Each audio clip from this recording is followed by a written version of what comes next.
We really appreciate you hosting us this week. We've been in a week-long boot camp for Fuuz, and it's our first time in corporate headquarters here, and we've really enjoyed it. We've been glad you guys were able to come and happy to host you guys, and it's been great. Great couple of days. Yeah, the first thing that struck me when I walked in the building is somehow you've built a company where everybody knows manufacturing. Like everyone in the hallway is talking deep manufacturing details, and you don't see that a lot in a software company. No, and we're not the typical software company. I mean, most of the people, as you mentioned, if you walk around here, have actually been on the shop floor, have experienced, operations at some sort of level and have been involved in that process. It's something that, we bring true best practices to the table. And I think you can see it in some of our software as to how we think of things differently than other packages and really want to provide that flexibility and a way or a path for our customers to achieve their goals. Exactly. Yeah. Everybody says that, of course. Yeah, we believe in manufacturing, but it's actually true. Like you guys actually mean it, and you feel it as soon as you walk around. Like everybody is having nuanced manufacturing discussions. Everybody has worked on the plant floor, not just for a bit, but for years. Right. And it's a great culture you guys have built. I'm really enjoying it. Oh, here. Thanks so much, and we're glad to have you as a partner. So we're looking forward to what's down the road. Yeah.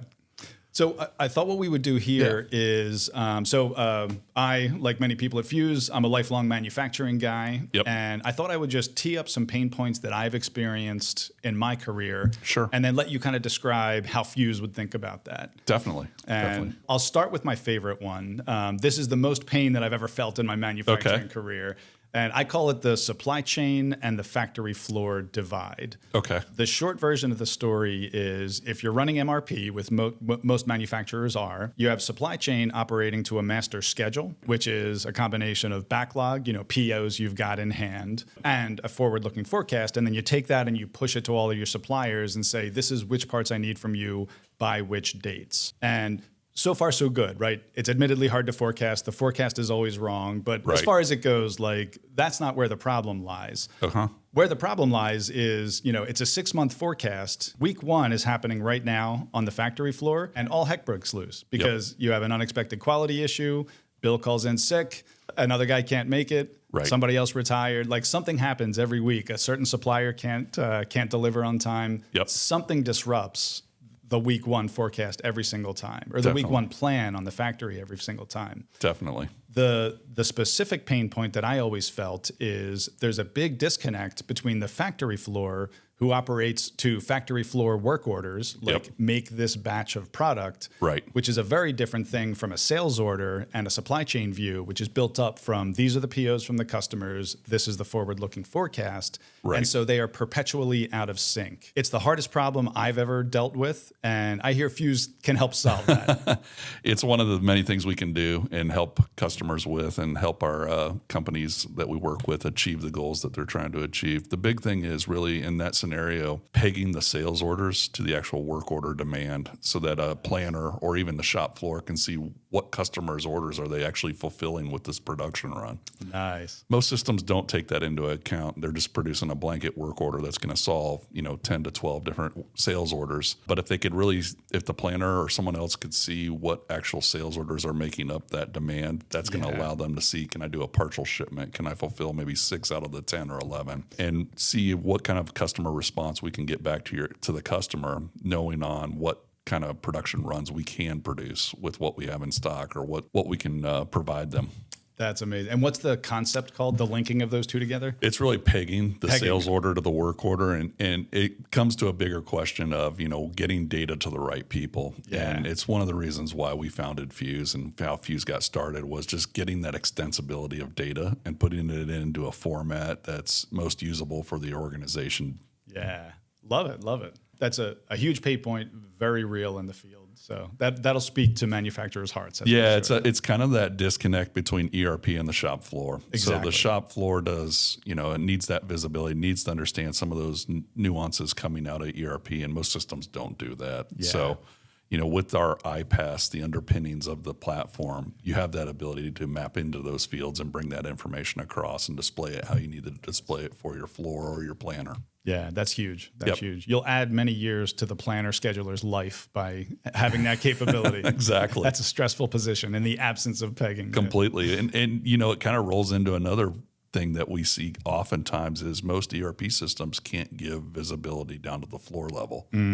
So, trying to just understand where you're at in process of building your product. Where's the visibility? How are we partially there? Do I have 50 units built out of a 100 work order? Yeah. What work in process? Where's it at? Where's the inventory at? A lot of systems collapse and fall down, don't provide that visibility. Yeah. And that's really where Fuuz steps in. We actually complement the ERP system. We let I kind of draw the imaginary line at where the carpet meets the concrete. And when you walk through that door to the shop floor, that's really the place where Fuuz takes over. And Fuuz can handle everything from the inbound receiving all the way through the execution of the product being built, even to the shipping out to your customers. So ERP struggles a lot of times with visibility to where our parts are, where our components are, sub-assemblies, even the scheduling as those things are moving in real time. Having an active scheduling board that understands where you're at with sub-assemblies and different components, not just understanding if they're within the shop floor 4 walls, but where are they at in their processing. Exactly. And then getting that out on a timely manner to your customer.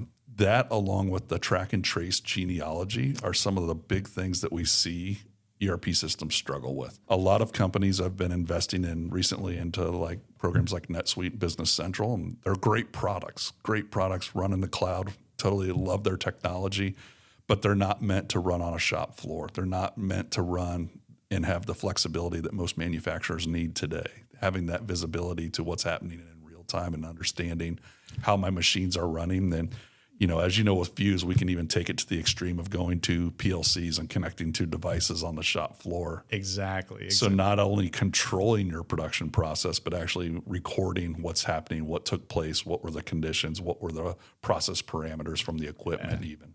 That got me. Actually, you teed up my next question really well there, All right. Steve. But so quality. Yeah. Every manufacturer struggles with quality. It's Absolutely. fundamentally hard to manufacture, design, and ship a quality product. It's just Right. way harder. Until you try doing it, you have no idea how hard it is to do. But Definitely. there's a number of prototypical problems that come up. So I'll throw some of these at you. The first one is you find a quality problem in the field. You're getting a lot of returns. You're getting a lot of warranty work. And it turns out that you figure out that the problem can be, it ultimately has to do with one part, but you don't know, like, how bad is this problem? Have I shipped 50,000 of these to the field? Right. Or is it one bad? Like, what's the extent of the problem? Right. It's very difficult to figure out extent of problem, but it seems like the tracking and Fuuz could help with that. Yeah, and that's where we kind of take the logic beyond MES, beyond warehouse management, and look at it as the whole product life cycle. So if you can kind of think of those components, the truck backing up to the dock doors, your folks are receiving that information in to put in inventory so that you can use as part of your production process. Fuuz actually can record all lot numbers, serial numbers of those components at the time of receipt, along with any type of documentation. So if you have certificates of conformance, heat treats, different things that quality regulated documents that go along with those products. Yeah. When we receive those inside of Fuuz, they then can be staged or given out to the material or to the production lines or the different cells or work centers. When they're issued to those work centers, that genealogy, that track and trace capability, those serial numbers, lot numbers, all that documentation is following it through the process. That's amazing. And most systems, will try to verify it, validate it at the time of production, but we look at it as the holistic approach. So we want to track everything from the time it comes in the door all the way until it leaves, and all the components and all the materials that go into that. Yeah. So that in your scenario, if we did have something that was of a quality concern or a non-conformance being reported or an escape taking place, you've got the ability to do a reverse lookup. I have this lot number of this component.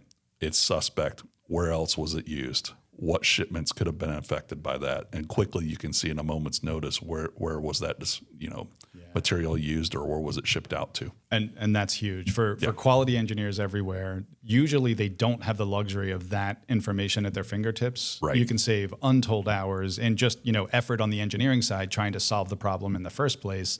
But also on the financial side, understanding the extent of the problem. Like, how big a deal is this? Right. How many customers are impacted? It's amazing to be able to track all the way through. The worst case scenario is when you hear these stories and you hear companies that are pulling millions and millions upon units back because they have no visibility as to how bad the batch was they made or how Exactly. big the shipment was. Yeah, and you the final irony is normally you don't have to do that. Like Right. The quality is most manufacturers are aware and want to have really good quality, and they have multiple measures in place to ensure that. So you've got tests at the component supplier, you've got subassembly tests. In my experience, all of the manufacturers that I worked at that struggled with quality, it wasn't lack of effort. There was testing everywhere along the chain. What they didn't have typically was traceability. And so even despite the best test that an engineer can come up with in order to ensure that a particular thing works, inevitably, in certain applications in the field, things will break down for subtle reasons that you could never have anticipated in advance. When that happens, if you can track all the way back to the batch of a particular component that came into your supply, you can say, we're good, there's 50 units in the field, that's finite, we can address that.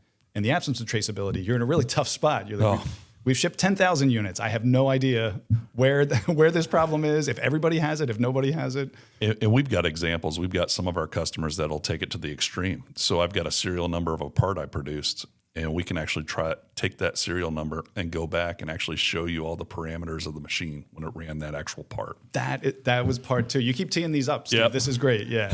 Yeah, because it's not always the supplier's fault. It could be something about your own OEM equipment. Like you've got a lot of equipment and processes on the plant floor. The parameters of the recipe or whatever it was that you did for this particular batch, that matters every bit as much as the quality of the inbound components. And if you can track both of those, then, I mean, it's a quality engineer's dream. As soon as they're presented with a problem because they're getting a lot of returns, they can figure out exactly where it's located. Yeah, the example I always use is the medical device maker that is doing injection molding parts for in-body components. And when they actually do an injection shot of that part, there's 120 parameters coming off that PLC from that injection molding machine that are being stored with that serial number. So then if there is ever an issue or ever a concern, they can go see exactly at the time that shot was made, where the resin came from, what was that batch number, what were the machine settings. Because, no two machines are alike. Even though they come from the same manufacturer, they're all different. They all have their little nuances. Always. They're at different life stages. Exactly. You forgot to lubricate it. Exactly. There's a million things. Exactly. That can go So right. this could show you, basically the entire records of the machine, the equipment, the time it was produced, the parameters from the PLC. You can even trace it back into maintenance and quality to see what kind of tests were done. Was it done within calibration using the right instruments? Was the machine properly maintained, and were those intervals maintained? All that information and history is right there and can all be reported up for you. That's amazing. And you know who cares about that the most, arguably, is actually the head of R&D. The head of R&D is forever wrestling with, I want to build new products, cool new stuff, new technology, new platforms. Like every engineer enjoys that more than the sustaining work. But every engineering leader faces this dilemma. Can I allocate resources to the new product platforms, or do I have to do a whole bunch of sustaining work? They're often blind. They're often not sure, like, okay, I've talked to quality, I've talked to operations, we have a yield issue and a quality issue here. Do I need to take my 3 best engineers off of the new platform and have them really dig deep on root cause there? Or is this not a big deal and we can attribute it to a simple mistake on a particular operations batch and there's nothing to redesign? In fact, redesigning would be counterproductive. Exactly. You'll induce inevitably, anytime you redesign, you'll induce new failures that you didn't think of. That's right. And I think the head of engineering, the head of R&D, would arguably, of anyone, really want to have that data. And they're the type of folks that really love to dig into data like that. And they incorporate that wisdom back into the future platform design. So it's a really virtuous cycle. But the opposite is so painful. I've never met a VP of R&D that didn't daily wrestle with this trade-off between applying resources to quality and sustainability versus the fun new platform technology stuff. Exactly. This can at least give you the visibility to making the right trade-off. I dig it. And bills of material. The other big thing that they often wrestle with is bills of materials. So this was not at all intuitive to me until I worked directly in the manufacturing floor. But there's multiple. So a bill of materials, if the listener doesn't know, is simply all of the component parts that you procure to ultimately build your finished product. So it's simply a listing, a bill, if you will, of the materials, the item numbers that you're procuring. It turns out that there's multiple different ways to think about that list. If you're in supply chain, you tend to like a flat bill of materials. Sure. Because you just want to know exactly what you need to procure in what quantities. However, if you're in manufacturing, you think in terms of the production process. The and so, yeah, you want to set up a hierarchy, an M-BOM, a manufacturing BOM that shows you like intuitively, I've got 3 main stages in the process, and like these are the materials that I need for you. That's how they think about the bill of materials. And then invariably, R&D thinks about it different as well, because they're working in CAD. They're doing really difficult assemblies, and they have a ton of mechanical drawings to figure out. And GD&T, geometric dimensioning and tolerancing, matters a lot. And so they think about the bill of materials entirely differently.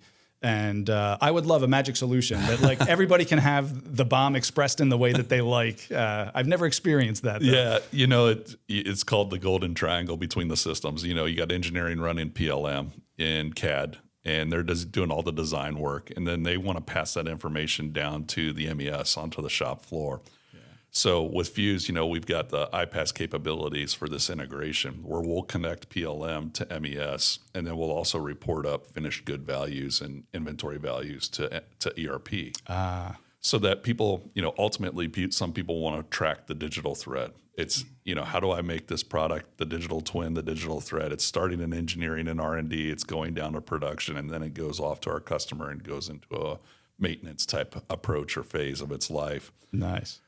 We offer that capability by integrating these 3 systems together so that you could have that digital twin. You could see as it was built, all the different factors that go into it. Plus, you have the luxury of having the communication with any type of engineering changes where those PLM items can push down to the MES. Or if you got your digital work instructions up there at the PLM level, those can push down to your MES. So there's that bi-directional communication where the floor can kind of work with the engineers and communicate up if they're having challenges or need a deviation or need any type of information to be changed. Yeah. And the engineering can make sure that the most up-to-date current version of what they need to have built is taking place and being built on the floor. So the engineers can think in PLM because PLMs are reasonably intuitive for engineers. Right. I mean, they were built as a bridge between CAD and the engineering world and ERPs and the factory floor, hence the golden triangle you were describing.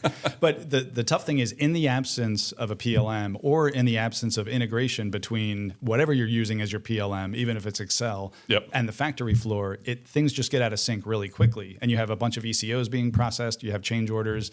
It's remarkably difficult to keep those things aligned to make sure that the factory floor is using the new procedure and is using the new serial number for the new subassembly. And without careful tracking between or syncing between the ECOs done by the sustaining engineers, the factory floor, and what's being procured in the ERP, it's just remarkable how quickly that gets out of sync. And it is. And it's, the biggest problem I think with most companies today is just managing the data and managing the flow of the data. Yeah. And they'll come up with many systems and many solutions to try to create the data. But the reality is it's all disjointed and it's not in a manner where it can be used and passed, easily to other systems. Yeah, some of my favorite moments is, you're in a conference room, you're internally with you're the manufacturing team, and you're doing a root cause analysis on some problem. And a question will be like, did you use Rev 15 or Rev 17 for that build? And they're like, heck if I know. I don't know. I have a printout. It says Rev 13 on it. Does that answer your question? And they're like, which one failed? What do we have in the field? It adds so much efficiency to have all of that organized well. Everybody can understand, and you're reading from the same book. You know exactly what you're dealing with. So for root cause teams, man, is that helpful? Yeah, if you can put in a system that gives you that control and takes that headache out of the equation by making sure that people are using the most current, up-to-date data points and information, it's a lot easier to do your job and get better and more efficient at what you're trying to accomplish. And, I would be remiss if I didn't give some love to the finance team, to finance and accounting, cost accounting, FP&A. They have a hard job too. And one of the frustrations I had as a business leader, so I was running a large manufacturing plant, and oftentimes we wouldn't have precise knowledge of our gross margin until after quarter close. Sure. In my particular case, we were working on a standard costing approach. Okay. So we would record the standard costing transactions as they were happening. So you had a rough cut idea of how your margins were tracking over the quarter, but the variances were a different story. And it was very difficult to understand number one, which variances were happening. Are they labor variances? Are they energy variances? Something about the utilities coming in? Right. Material variances were Sure. typically the biggest driver. Material variances were almost always the most material ones, no pun intended. They were the biggest ones. But the theme was at the close of quarter, you knew your standard margin is the right terminology, Sure. not your gross margin. And Right. the variances would inevitably surprise you. The good surprises were okay by me. I was all right with them. The bad surprises were not. And No. I would miss a commitment that I had made to the corporate team that I'm going to deliver this gross margin. And man, it's painful when you miss that commitment, but don't even know until afterwards. And Yep. like with the other problems, I would love a magical solution to help me track that along the way during the quarter. Well, what you really want to do is just compare the actuals to what your standards are and doing that in a timely manner. So the reality is, as the production's taking place and the actuals are being updated, with Fuuz, you could actually build a KPI or a dashboard that combines the information from ERP, brings in the live production data. So at a moment's notice, you could see how that job's running to standard. How's it running to for the month or to the goals, so that quickly you don't have to wait till the end of the month and after the fact you can see in real time, am I making money or losing money on this production run? That's a And then big how do I deal. pivot to make sure that we're not losing money for the rest of the month? And even better, can you do that? Like in ERP speak, they use routings. So Yep. in a standard costing system, you have routings that the product goes through to be Sure. to be ultimately built. It's really hard to get the variances like by the work center as the product is routed between each of the areas. Can you actually root cause it all the way down to this is the specific cell where the variance is being driven by? Yeah, because we're actually, if you're set up properly, you can actually get all the actual information, the actual data points as each operation's taking place instead of just the overall product. You Your can find out if real-time- it's line 2 and operator Joe or Sally at second shift is really causing the biggest variance in this performance of this Yeah. machine, which is costing us money. And that's huge. Like understanding root cause, just as bad as missing a gross margin commitment, like as the president of a business, Right. is not knowing why. Equal sins, both are terrible. That's right. And let's see, who have we missed? IT. How could I forget? Our most important partner, IT, the enabler of the whole business. Absolutely. Yeah. No, with IT, a couple of big things we hear often from our customers is they're trying to find a way to future-proof what they're doing and what they're building to help solve and support the business today. So they have been using some legacy systems and, they've been creating applications, Access databases, Ignition, different applications out there that they can use, platforms they can use. And what they're really trying to do is how do I bridge that to the enterprise? How do I make this scale and be more global? With Fuuz, you have the ability to do so. We can kind of be that bridge between IT and OT. Nice. We also, if need to, we have the ability to provide as part of our platform a development toolkit that the IT group can actually build applications on and solve some of their problems. So they may be running great with some of the applications they have today, but they get, over time, they're going to need enhancements. They're going to need business changes and the ability to have flexibility. With Fuuz, you're future-proofing the business because the tool set's automatically updating and it's versionless. So you have the ability to take advantage of new technology with not having to recreate everything all over again each time you want to make a change to it. You also have the ability to reduce some of the vendors and the tech stack so that, commonly we'll hear CIOs tell us, I'm dealing with 40 vendors today and I want to try to deal with half as many. Yeah. So how do I do that? Well, I look at some of the consolidations taking place. And if you look at the capabilities of our platform, we've got applications and accelerators designed to do things like MES, WMS, CMMS, quality, even transportation and EDI, finite scheduling, all those type of capabilities. But we go beyond that. We can actually do integration like an iPaaS. So things like Boomi and MuleSoft and Tibco, you have the ability to take advantage of. Maybe there's some cost savings to use Fuuz instead of those applications. And really get that tech stack down to a more manageable amount of vendors. And yeah, it's hard enough. Think about how hard it is to lead IT. Like right. Every IT organization and every large manufacturer is in the process of consolidating on one ERP. Right. Literally none of them are there yet, and it's a perpetual process. But the difficulty is not just one plant. Like it would be hard enough to do it at one plant. But when you're running a fleet of 50 plus plants, every one of them has a different tech stack. Right. And so if you want to standardize on one ERP, you kind of force the ERP further down than its natural home should be. Yeah. It's a good reason. You're trying to do something good. You're standardizing different plants so you can compare them with one another.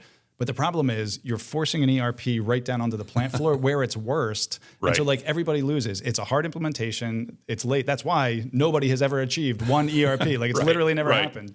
And this feels like a great way to balance, okay, look, we're going to be on one ERP. We're going to push financials as like the core that's happening on the ERP. Right. But we need a flexible MES/WMS/CMMS/ everything else that can like acknowledge that 70 of our plants are in a certain maturity stage and have a certain tech stack. This new acquisition has a different one.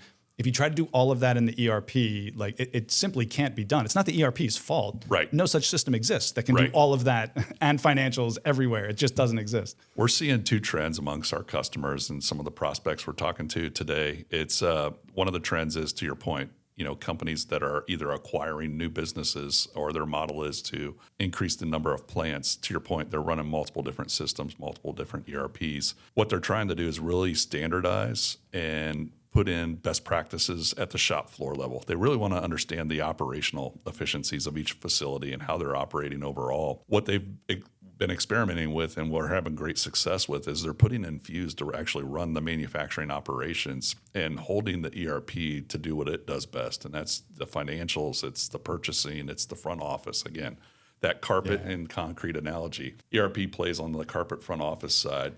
Fuuz plays on the industrial shop floor side on the concrete. By doing so, you put in a modern system where the operators can, have screens that are meaningful to their operations, their future-proof technology going forward. Yeah. But because of our underpinnings as an iPaaS, we've got the ability to snap into any ERP system. We have over 70 connectors pre-built, and we have all the ERP systems connectors as part of our library. Yeah. So what a lot of these companies are doing are saying, I can actually standardize and understand all these plants and put in best practices across all these plants without having to disrupt their accounting systems or having to disrupt the financials, so to speak. So they're doing so. But then when the time's appropriate, they'll snap on a new ERP system and standardize maybe the accounting functions across all of them. The other approach, the other trend we're seeing on our customers is there's several out there that are looking at some very costly Oracle and SAP upgrades.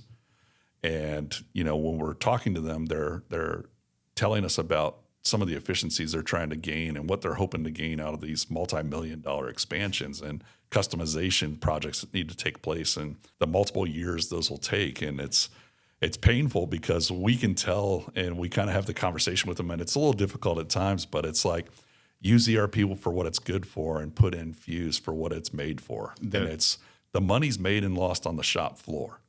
Put in a system that's going to give you guys the technology you need to run your operations efficiently, affordably, and in a timely manner. And leave ERP for what it's good at. It's good at the financial and the front office activities. And what we're seeing is they're able to reduce their spend quite a bit by eliminating a lot of those customizations. They're able to deliver to the floor a modern system that's going to solve a lot of the traceability and visibility problems that they have today.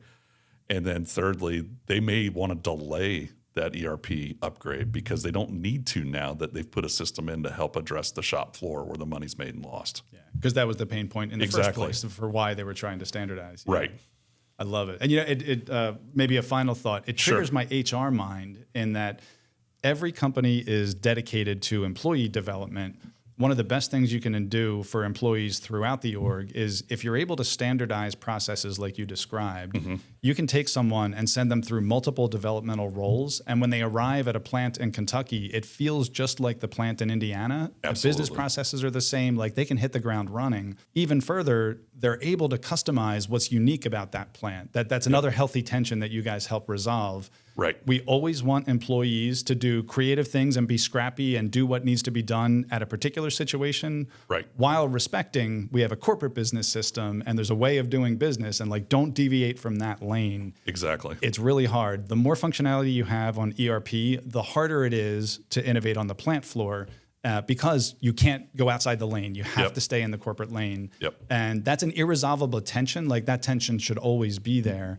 But the beauty is if you have a platform that's composable is the word we use, that you can like develop on top of, you can have a layer that is standardized that like, hey, these are the rules of the road. You may not deviate from this section. Right. However, the Kentucky plant has a couple of unique problems. It's totally fine to do a unique functionality layer on top of the base. And now we can still compare plant to plant, and you can do special stuff in Kentucky that is not necessary in elsewhere. And well said. It would be, when I was running a plant, I would love to have that capability because the biggest difficulty in giving people growth opportunities is the moment you move them to a new role at a new plant, they spend 3 to 6 months learning the processes of that plant, Right. which is not value add time. You want them to develop their career, not learn a totally new thing before they can start making an impact. Exactly. And so, yeah, that is a big benefit. And man, I would love to run an org that had that ability to be able to thread the needle between those two opposing things: central control versus local innovation. That's amazing. We'll definitely have to get you out and see some of our customers. I know. I'm excited to. Yeah, Steve, this has been very informative, and you guys have been great hosts. You've been so great much. to all of it. It's not just us in the building. There's a bunch of us going through boot camp. Right. You guys you are very gracious hosts. We appreciate it, and I'm loving the buzz in the building here. Definitely. Great vibe. And, we try to open up our facilities. So if anyone wants to check us out, obviously go to Fuuz.com, but also have the ability to come take any of our classes and learn more about what we do. The CEO himself will dive all the way down the tech stack with you. It's Absolutely. It's really cool. It's a really cool environment here. Yeah. Well, thanks, Glenn. Appreciate you guys making the trip. Likewise, Steve. Really appreciate it, man.